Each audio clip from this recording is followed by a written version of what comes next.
Bienvenidos, and welcome to my channel. Over the summer, I made the big leap into 3D printing that so many of us in the mini world have already done. I bought an Anycubic Photon Mono 4K. As soon as I printed out the demo model, I was hooked. My first stop? Hero Forge. I've been a fan of this website since it first popped up and could not wait to print and paint my own custom mini for D&D. Not only that, but I hit up all my gamers to let me print and paint their characters for them. There was no holding me back. But then I saw how much I still needed to learn about 3D printing. Here are some of the things I learned over the last 5 months with my printer. Supports. I repeat, supports. I quickly learned how difficult it was to print a Hero Forge Mini without supports, and even then I had to experiment with a model orientation in regards to the printer plate as well as support placement. One of the main things I learned when dealing with this was that the stock slicing software that comes with the Photon wasn't helping my problem. So I researched it on YouTube and switched to Chitubox. Chitubox was a breeze to learn and use, so I was able to print out my custom character minis. One of the nice things about Chitubox was the amount of options I had and how easy it was for a new printer like me to understand.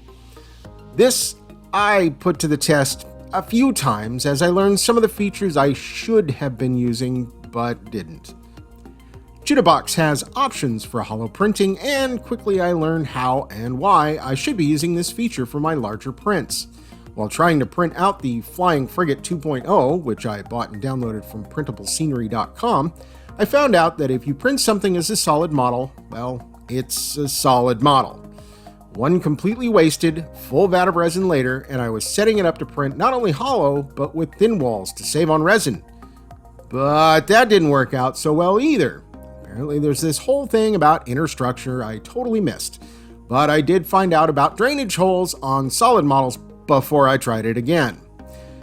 I also discovered how delicate the vat really is after buying a replacement for the FEP film that I accidentally punctured not once, but twice. I did manage to scratch the UV lens because I totally missed that there was a screen protector in the box. Damage done, but I won't be making the same mistake twice. For my printing, I chose to use Anycubic Eco Resin because the reviews seemed good and the low to no odor was perfect for my tiny little apartment. And I'm a vegan, so they had me at plant-based. I definitely recommend supplies such as gloves, filtered funnels, masks, and to pick up some other plastic scrapers for the vat, since the one that comes with it warped easily, or at least mine did.